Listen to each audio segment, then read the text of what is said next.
اعوذ باللہ من الشیطان الرجیم بسم اللہ الرحمن الرحیم اللہم صلی علی سیدنا و مولانا محمد وعلی آل سیدنا و مولانا محمد راحت قلوبنا و شفیع ذنوبنا و طبیب ظاہرنا و باطننا سیدنا محمد وعلی آلہ و اصحابہ و اولیاء امتہ اجمعین الی یوم الدین۔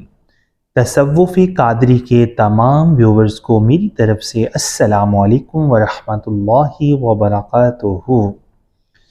آج کا ہمارا خوبصورت ٹاپک ہے کہ دل کی تختی پر اللہ کا نور کیسے غلبہ کرے۔ سامعین محترم، ٹاپک کی طرف بڑھنے سے پہلے آپ سب سے انتہائی ادب کے ساتھ گزارش کروں گا کہ اگر آپ اس چینل پر نئے ہیں تو اس چینل کو ضرور سبسکرائب کر لیں، بیل آئیکن پر کلک کر کے آل نوٹیفیکیشن پر کلک کرنا مت بھولیے گا۔ سامعین محترم، دل جس سے زندہ ہے وہ تمنا تم ہی تو ہو، ہم جس میں بس رہے ہیں وہ دنیا تم ہی تو ہو۔ آج کے دور میں ہمارا سب سے بڑا مسئلہ یہ ہے کہ ہمارے دل زنگ آلود ہو چکے ہیں اور سیاہی کا غلبہ ہے ہمارے دلوں پر، اور جس قدر دل سیاہ ہوگا بدبختی اور نحوست بھی اسی قدر ہوگی ہمارے وجود میں، اور اللہ سے دوری ہوگی، نہ ہی اللہ کی قربت حاصل ہوگی اور نہ ہی اللہ کا دیدار۔ اگر ہم ایک پرسکون روحانی زندگی گزارنا چاہتے ہیں اور اللہ کے قریب ہونا چاہتے ہیں، اس کی رضا اور خوشنودی چاہتے ہیں، اس ذات حق کی معرفت کے متلاشی ہیں، تو ایک ہی حل ہے کہ زنگ اور سیاہ آلود دل کو اللہ کے نور سے پاک کریں، روشن کریں۔ سامعین محترم، وجود انسانی میں دل ایک اہم اعضاء ہے جو کہ تمام جسم میں خون فراہم کرتا ہے، بلکہ کن تو کنزن مخفین کا راز بھی اسی دل میں پوشیدہ ہے، اور دل کی دھڑکن انسان کی حیات سے موت کے سفر میں کبھی نہ رکنے والی حرکت ہے، اور دل کو انسانی وجود کا مرکز قرار دیا گیا ہے۔ سامعین محترم، یہ پورے وجود کو خون فراہم کرتا ہے، ظاہری وجود کی بقا کا ضامن بھی ہے، اور دل کی سیاہی یا نور کو پورے جسم میں فروغ دے کر روح کو زندہ کر دینے کا ضامن یا روح کو بیمار کر دینے کا ضامن بھی ہے۔ سامعین محترم، صوفیاء کرام کے نزدیک دل سے مراد وہ دل نہیں جو خون سپلائی کرتا ہے یا نظر آتا ہے، بلکہ دل یا قلب سے مراد انسان کا باطنی اور روحانی وجود ہے، جس کو اللہ تعالیٰ نے اپنا عرش قرار دیا ہے۔ حضرت شاہ محمد ذوقی رحمۃ اللہ تعالی علیہ فرماتے ہیں کہ بندے کا قلب اللہ کا عرش ہے، جس میں حق تعالی بالذات ظاہر ہوتا ہے۔ رحمان اس پر مستوی ہے، وہ اسرار الہیہ کا مرکز اور تمام اعیان و مخلوقات کے ظواہر کا احاطہ کرنے والا ہے، اور ہر چیز کا قلب اس کا خلاصہ ہوا کرتا ہے، اور قلب انسانی بھی اللہ تعالیٰ کا نور ہے، جس کی ایک چمک سے تمام مخلوقات موجودات کا خلاصہ ہے۔ سامعین محترم، قلب کی اہمیت کا اندازہ آپ اس بات سے لگا سکتے ہیں کہ آپ کے جتنے بھی امور ہیں، اچھے عمل ہیں، ان کی نیت کا تعلق بھی قلب سے ہے، اور ایمان کی صفات میں ہے کہ اقرار باللسان و تصدیق بالقلب، یعنی زبان سے جو کلمات آپ ادا کرتے ہیں، دل ان کلمات کی تصدیق نہ کرے تو آپ کا ایمان ناقص ہو جاتا ہے۔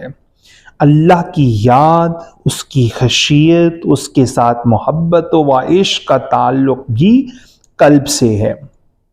حضور نبی رحمت صلی اللہ علیہ وآلہ وسلم کا فرمان عالی شان ہے کہ بے شک انسان کے جسم میں گوشت کا ایک ٹکڑا ہے، جب اس کی اصلاح ہوتی ہے تو سارے جسم کی اصلاح ہوتی ہے، اور اگر یہ ٹکڑا بگڑ جائے تو سارا جسم بگڑ جاتا ہے۔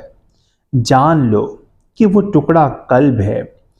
اسی طرح حضرت علی کرم اللہ وجہ الکریم کا فرمان عالی شان ہے کہ انسان کے بدن میں ایک ایسا ٹکڑا ہے جو تمام بدن سے افضل ہے، اور اسے قلب یا دل کہتے ہیں۔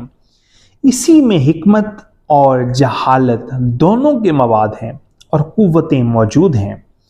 اسی طرح حضور سیدنا غوث اعظم رضی اللہ تعالی عنہ فرماتے ہیں کہ جب دل پاک ہو جاتا ہے تو تمام اعضاء بھی پاک ہو جاتے ہیں۔ جب دل صحیح اور زندہ ہو جاتا ہے تو تمام اعضاء بھی صحیح اور زندہ ہو جاتے ہیں۔ سامعین محترم، دل عرش بھی ہے، یہی دل انوار تجلیات کا مرکز بھی ہے، بلکہ ایک جگہ حضور سیدنا غوث اعظم رضی اللہ تعالی عنہ نے فرمایا کہ دل ہی مومن ہے اور دل ہی مواہد رب العالمین کے نور کا مرکز ہے۔ لیکن پھر بھی ایسا کیوں ہے کہ اس دل کی کیفیات میں اللہ کی محبت، سوز و مستی اور اللہ کے دیدار کی چمک کیوں نہیں آ رہی؟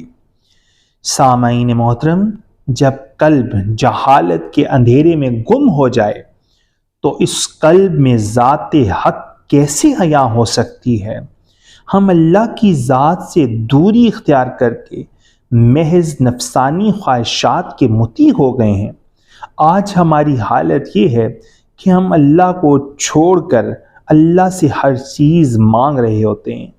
ہم صرف فرضی اور نام کے مسلمان ہیں، اور جو عبادات کرتے ہیں وہ بھی باطل قلب کے ساتھ، دنیا کی نظر میں اچھا بننے کے لیے۔ اخلاص تو اس میں شامل ہی نہیں ہے۔ سامعین محترم، حضرت سخی سلطان باہو رحمۃ اللہ تعالی علیہ فرماتے ہیں کہ مردہ دل کے ساتھ عبادت محض ایسی ہے کہ جیسے کسی فوت انسان کی قبر پر نقش و نگار کیے جائیں۔ اصل چیز تو حیات قلب ہے۔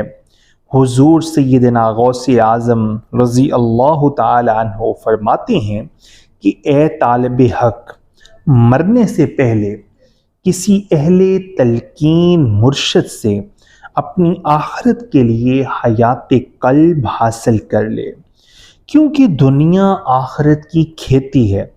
اگر تو اس میں کچھ بیجے گا نہیں تو پھر کاٹے گا کیا؟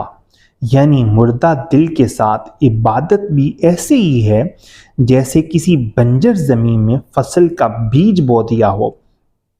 آخرت کی فصل وہی کاٹے گا جس کا قلب دنیا ہی میں زندہ ہو جائے گا۔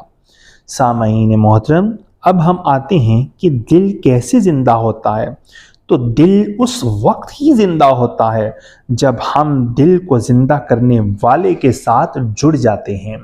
حضرت سخی سلطان باہو رحمۃ اللہ تعالی علیہ فرماتے ہیں کہ مرشد کامل ہی وہ طبیب ہے جو طالب صادق کو تمام باطنی بیماریوں کو قرآن پاک اور حضرت محمد مصطفیٰ صلی اللہ علیہ وآلہ وسلم کے طریقہ سے ختم کر کے اسے سیر و وہم عطا کرتا ہے، اور طالب کو باطن کی حقیقی راہ پر گامزن کرتا ہے۔ سامعین محترم، آپ ایک اور جگہ فرماتے ہیں کہ مرشد اپنے تصرف سے مرید کے دل کو مکمل طور پر زندہ کرتا ہے اور تمام غیر ما سوا اللہ کے دل سے نکال دیتا ہے، اور یہ صرف مرشد کے باطنی تصرف کی بدولت ہی ممکن ہے۔ سامعین محترم، اس پرفتن دور میں کامل مرشد تک رسائی ایک مشکل ترین مرحلہ ہے۔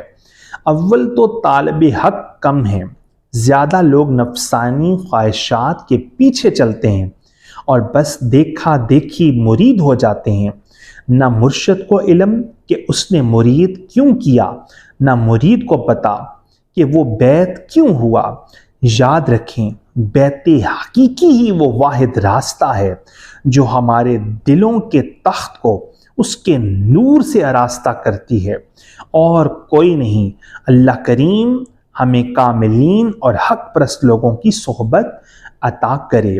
اور اگر آپ کاملین کے بارے میں مزید رہنمائی چاہتے ہیں تو آپ ہمارے ساتھ بھی رابطہ کر سکتے ہیں۔ وصلی اللہ تعالی علی حبیبہ خیر خلقہ نور عرشہ وزینت فرشہ سیدنا محمد وعلی آلہ واصحابہ واولیاء امتہ اجمعین الی یوم الدین۔